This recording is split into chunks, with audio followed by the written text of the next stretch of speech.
Mouvement populaire de l'Azawad, à l'origine de la révolte, doublé sur sa gauche par le Front populaire de libération de l'Azawad, FPLA, plus radical et contestant les accords de Tamanrasset de janvier 91. Une composante islamique non intégriste porte le sigle de FIAA. Enfin, le dernier né des mouvements a choisi le sigle ARLA, Armée révolutionnaire de libération de l'Azawad. Tous ces hommes vont au combat sans tenir compte de leurs sensibilités respectives.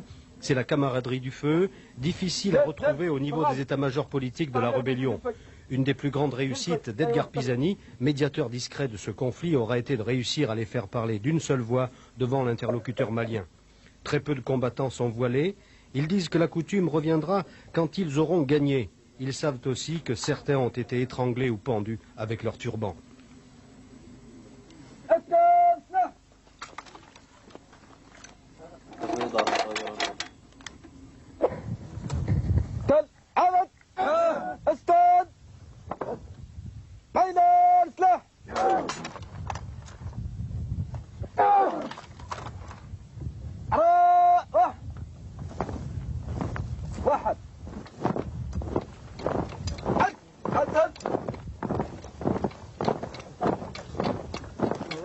Nous avons laissé un seul choix, celui de mourir. Soit de mourir les armes à la main, soit de mourir de faim, de misère et de désolation ou d'humiliation. Nous avons choisi la première, nous avons choisi de mourir les armes à la main pour retrouver notre dignité d'être humain, notre droit à la différence. Où avez-vous trouvé toutes ces armes? Toutes ces armes ont été récupérées à l'ennemi, vous pouvez voir les numéros et tout, c'est des armes récupérées à l'armée malienne. Qui vous finance? Où trouvez-vous l'argent pour alimenter tous ces hommes et pour faire tourner vos camions? En ce qui concerne l'approvisionnement, c'est seulement nos populations, c'est les nomades qui nous aident de temps en temps. Nous n'avons aucun financement étranger. J'ai remarqué que vous aviez aussi des éléments noirs parmi votre troupe. On dit souvent que les Touaregs ont eu des esclaves et que cette guerre actuellement que mène le Mali est une guerre de revanche contre les anciens esclavagistes. Écoutez, nous avons des Noirs bien sûr, parce qu'ils subissent les mêmes humiliations que nous, c'est des Noirs. Donc cela prouve que ce que le gouvernement malien est en train de dire, que nous sommes des racistes ou que nous soyons des esclavagistes, cela n'est pas réel, c'est faux. Tous ces jeunes-là, personne ne les a obligés à venir ici, donc c'est nos frères, ils sont avec nous, ils ont trouvé notre coup de justice, ils sont adjoints. Je voudrais connaître la motivation du monsieur qui est derrière nous et qui n'est pas Touareg. قال لك أنت بصفتك مانك تارجي وأسود شنو اللي جابك للصفوف الثورة؟ نقول له إنه اللي جابني أنا للثورة هو مثلا يعني جيت نقاتل على أجل الحق يعني الزواج اللي هو كلنا يعني ما في يعني فرق لا بين تارجي ولا بين عربي ولا بين أسود ولا أبيض. Il dit oui que c'est un mort arabe, Haratin. Il a rejoint les rangs de la révolution parce qu'il voit une cause juste, il est obligé de la suivre comme tous ses frères. Et il subit les mêmes humiliations, la même misère que les autres, donc il est obligé c'est son devoir de prendre les armes avec tous ses frères. Où il n'y a aucune différence entre ni les Arabes, ni les Touaregs, ni les Noirs, nous sommes tous les mêmes, unis au sein de la même cause. Il n'y a pas d'âge limite pour entrer dans la rébellion parce que ces jeunes gens, ces orphelins, nous sommes obligés de les récupérer. Nous sommes obligés de les garder parce qu'ils n'ont plus d'autres familles que nous. Ils étaient de quel pays et qu'ont-ils vu pour avoir ce réflexe de venir vous voir? Ils ont assisté au massacre de Léré où leurs familles ont été massacrées. Et ils sont tous les deux de Léré. Celui-là, peut-être, il pourra bien vous le dire en français parce qu'il parle un peu. Il était à l'école, il était en 5e année. Il pourra vous raconter de vive ce qui s'était passé à Léré. Comment ça s'est passé justement à Léré? Qu'est-ce que tu as vu? À Léré, j'ai vu mon père et mère sont morts. On met l'essence, après on brûle. Lorsqu'ils sont morts, on m'a dit de partir, je suis petit. Et moi, j'ai parti sur pied. J'ai parti sur pied jusqu'à j'arrive ici. Et tu es tout seul maintenant? Oui. Je n'ai pas de père, je n'ai pas de mère, sauf ici. Il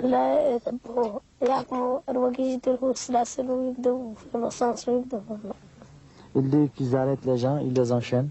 il les place sur la place publique, il leur verse de l'essence dessus, il les brûle. C'est C'est ce qui a été fait à sa famille. Chaque fois que les rebelles font une attaque, l'armée malienne fait des représailles sur les populations civiles, les campements, les femmes, les enfants. Et ils massacrent tout le monde, ils font de communiqués et ils disent que l'armée a tué tant de rebelles pendant que c'est des civils innocents.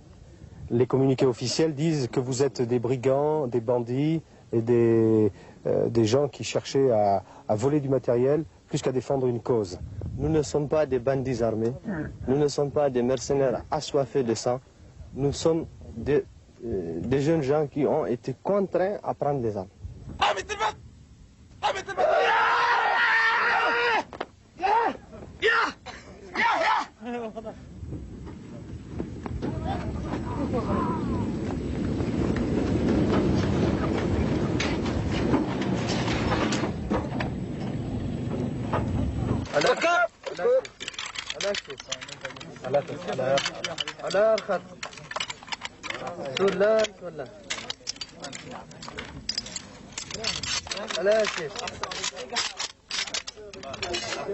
Doucement, doucement.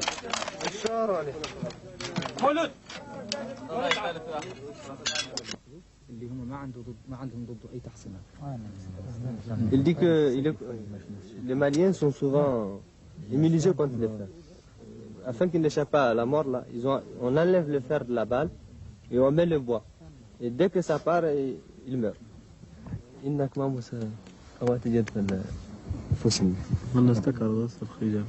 C'est un talisman anti-balle. Alors, qui le fabrique et qu'est-ce qu'on trouve dedans? قال لك عنو اللي يصنعوا وش فيه؟ ميتي كان c'est les marabouts, les chefs religieux qui fabriquent ça et ils les donnent pour les combattants pour se protéger. Les Maliens disent, je crois, que vous avez des pouvoirs maléfiques plus que n'importe quel combattant et que vous tenez un peu du diable et du démon dans le désert. Vous leur faites peur, très peur en tout cas. Bah écoutez, ça c'est... S'ils ont peur, qu'ils disent qu'ils ont peur, mais que nous soyons des démons, je ne le pense pas. Vous le voyez, nous ne sommes pas des démons, nous sommes des êtres comme les autres. Peut-être nous avons une technique meilleure que la leur, c'est sûr, mais nous sommes plus motivés qu'eux. Ça, c'est une réalité. Nous sommes plus motivés qu'eux. Le terrain il nous appartient, nous connaissons le terrain mieux qu'eux. C'est l'une de nos forces d'ailleurs.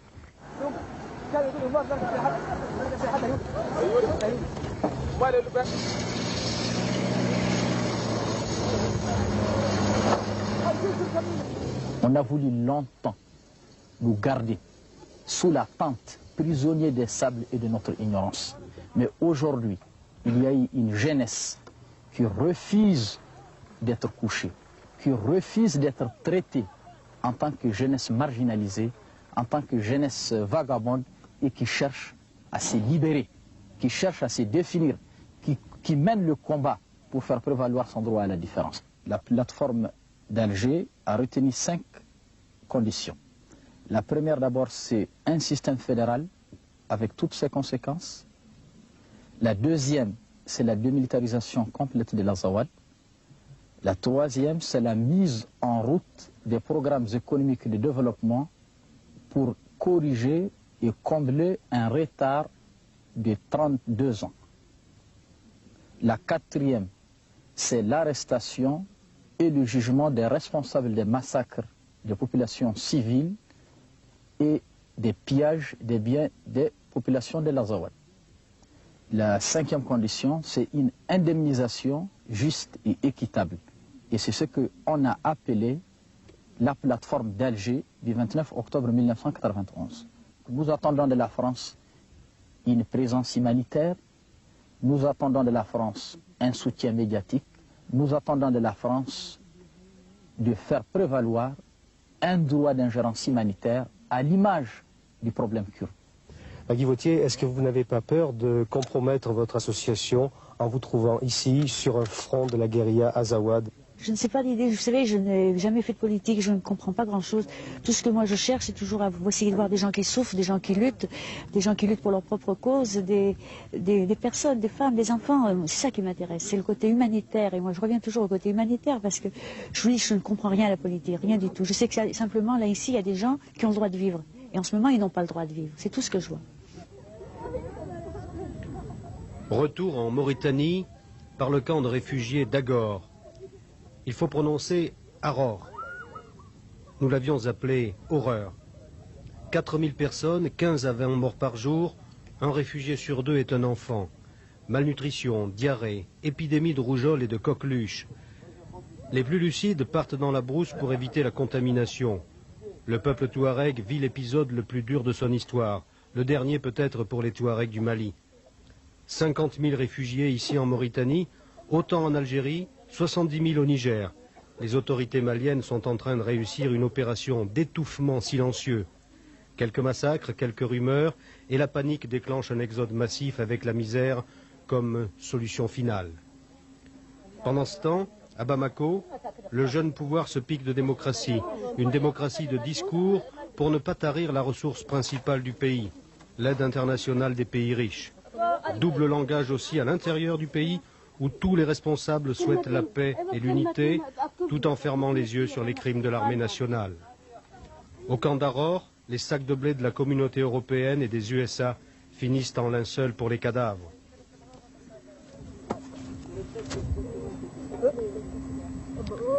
Ce matin, Fatimatou a été la première morte de la journée. Elle avait 56 ans et 3 enfants. Elle est morte de dysenterie après 5 jours de vomissements. Elle avait mangé du blé sans le faire cuire. Au mois de mai, son village de Gargando a été attaqué. Les hommes fusillés sur place, les vieux brûlés à l'essence.